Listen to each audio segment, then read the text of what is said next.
Hello everyone, welcome back to my channel. ఈరోజు మనం 17వ పారా Olympics 2024 గురించి ఒకసారి చూద్దాం.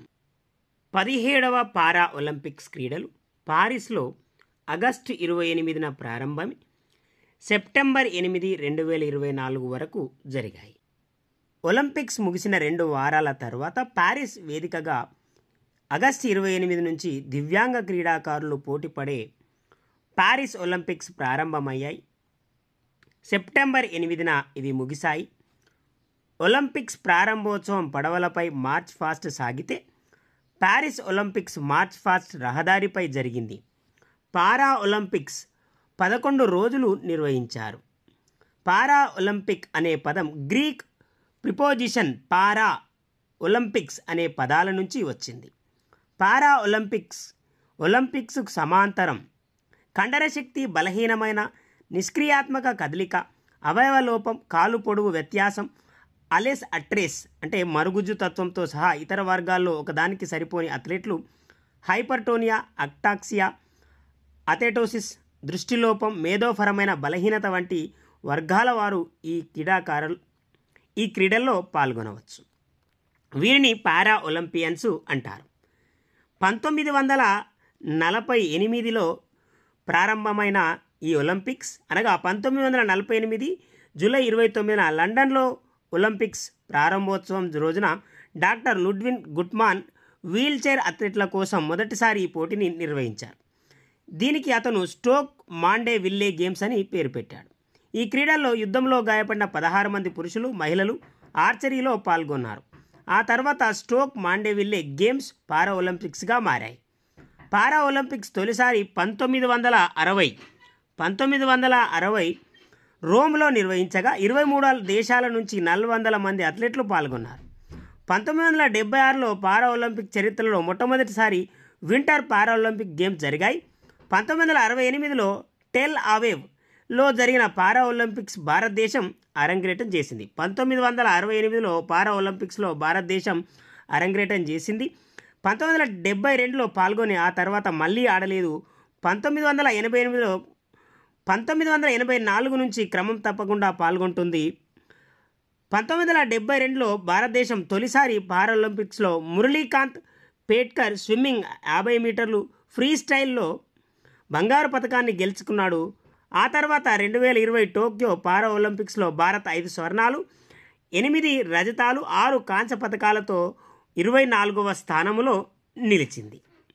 ఇక మన అథ్లెట్లు మాటిచ్చారు, చేసి చూపించారు. గత 3 ఏళ్లుగా మన క్రీడాకారులు సన్నద్ధత, కఠోర శ్రమను బట్టి చూస్తే ఈసారి 25 పథకాలే వెళ్ళిన వీరంతా 29 పథకాలు సాధించి భారత్ను పథకాల పట్టికలో 18వ స్థానంలో నిలిపారు. ఆ వివరాలను ఒకసారి చూద్దాం. ఇక ప్రారంభ వేదిక ప్లేస్ డి లా కాంకర్డ్, ముగింపు వేదిక stayed D France stadium.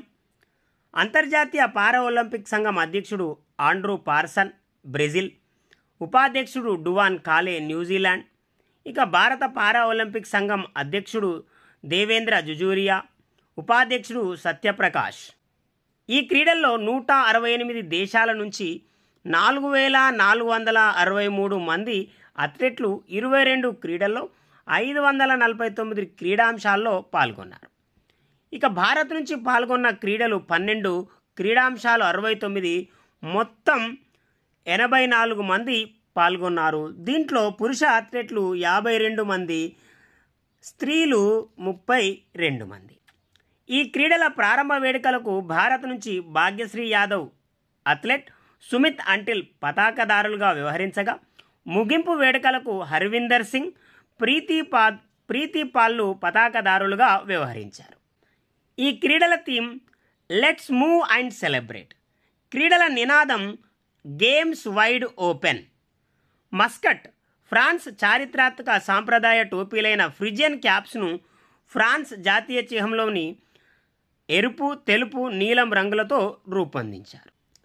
Please friends, ఈ ఛానల్ మీకు యూస్ఫుల్గా ఉందని నేను భావిస్తున్నా. Please like, share and subscribe. ఈ ఒలింపిక్స్లో 25 పథకాల లక్ష్యంతో వెళ్లిన భారత క్రీడాకారులు అద్భుతంగా రాణించి 29 పతకాలు, 7 స్వర్ణం, 9 రజతం, 13 కాంస్య పతకాలు గెలిచి మన దేశాన్ని పతకాల పట్టికలో 18వ స్థానంలో నిలబెట్టారు. టోక్యోలో 19 పతకాలు, 24వ స్థానం. ఇక పతకాల పట్టికలో చైనా మొదటి స్థానంలో ఉంటే మన పొరుగు దేశమైన పాకిస్తాన్ 79వ స్థానంలో నిలిచింది. పతకాల పట్టిక మరియు లింగం వారిగా భారత్ సాధించిన పతకాలు అనగా పురుషులు, స్త్రీలు, మిక్స్డ్ ఈవెంట్. పురుషులు మొత్తం పతకాలు 18 సాధించారు, స్త్రీలు 10, మిక్స్డ్ ఈవెంట్లో ఒక పతకం, మొత్తం 29 పతకాలు. ఇక ఇక్కడ పతకాల పట్టికను కనుక చూస్తే చైనా 220 పతకాలతో మొదటి స్థానంలో ఉండగా బ్రిటన్ 124 పతకాలతో రెండవ స్థానం, అమెరికా 3వ స్థానం, 105 పతకాలతో అమెరికా 3వ స్థానంలో నిలిచింది. ఇక భారత్ విషయానికి వస్తే 29 పతకాలతో 18వ స్థానంలో నిలిచింది. ఇక భారత్ నుంచి పతకాలు గెలిచిన విజేతల్ని ఒకసారి చూద్దాం. మొదటిగా అవని లేఖర షూటింగ్లో మహిళల 10 మీటర్ల ఎయిర్ పిస్టల్ విభాగంలో స్వర్ణం సాధించింది. అవని లేఖర గత టోక్యో ఒలింపిక్లో కూడా గోల్డ్ మరియు బ్రాంజ్ని సాధించినట్టుగా మనం చూస్తాం. నితేష్ బ్యాడ్మింటన్ పురుషుల సింగిల్స్ విభాగంలో స్వర్ణం సాధించాడు. ఇక సుమిత్ అంటిల్ అథ్లెటిక్స్ పురుషుల జావెలిన్ త్రో విభాగంలో స్వర్ణం సాధించాడు. ఇక హర్విందర్ సింగ్ ఆర్చరీలో గోల్డ్ సాధించాడు. ఇతను టోక్యో ఒలింపిక్స్లో బ్రాంజ్ మెడల్ సాధించాడు. ఇక ధరంబీర్ సింగ్ అథ్లెటిక్స్లో పురుషుల క్లబ్ త్రో విభాగంలో స్వర్ణం సాధించాడు. ప్రవీణ్ కుమార్ అథ్లెటిక్స్ పురుషుల హై జంప్ విభాగంలో స్వర్ణం సాధించాడు. ఇక నవదీప్ సింగ్ అథ్లెటిక్స్ విభాగం జావెలిన్ త్రోలో స్వర్ణం సాధించాడు. మనీష్ నర్వాల్ షూటింగ్ 10 మీటర్ల ఎయిర్ పిస్టల్ విభాగంలో రజత పతకాన్ని సాధించాడు. నిషాద్ కుమార్ అథ్లెటిక్స్ పురుషుల హై జంప్ విభాగంలో రజతాన్ని సాధించాడు. ఇక యోగేష్ కతునియా అథ్లెటిక్స్ పురుషుల డిస్క్ త్రో విభాగంలో రజతం సాధించాడు. ఇతను టోక్యో ఒలింపిక్స్లో కూడా రజత పతకాన్ని సాధించాడు. తులసిమతి మురుగేషన్ బ్యాడ్మింటన్ మహిళల సింగిల్స్ విభాగంలో రజతం సాధించింది. సుహాస్ యతిరాజ్ బ్యాడ్మింటన్ పురుషుల సింగిల్స్ విభాగంలో రజత పతకం సాధించాడు. అజిత్ సింగ్ యాదవ్ అథ్లెటిక్స్ విభాగం పురుషుల జావెలిన్ త్రో విభాగంలో రజత పతకాన్ని సాధించాడు. శరద్ కుమార్ అథ్లెటిక్స్ పురుషుల హై జంప్ విభాగంలో రజతాన్ని సాధించాడు. Sachin Kilari athletics shot put విభాగంలో రజతాన్ని సాధించాడు. ప్రణవ్ శర్మా అథ్లెటిక్స్ పురుషుల క్లబ్ త్రో విభాగంలో రజతాన్ని సాధించాడు. ఇక మోనా అగర్వాల్ షూటింగ్ 10 మీటర్ల మహిళల 10 మీటర్ల ఎయిర్ పిస్టల్ విభాగంలో కాంస్య పతకాన్ని సాధించింది. ఇక ప్రీతిపాల్ 2 పతకాలను సాధించింది. అథ్లెటిక్స్ మహిళల 200 పరుగులో కాంస్య పతకం. మనీషా రామ్దాస్ బ్యాడ్మింటన్ కాంస్య పతకాన్ని సాధించింది.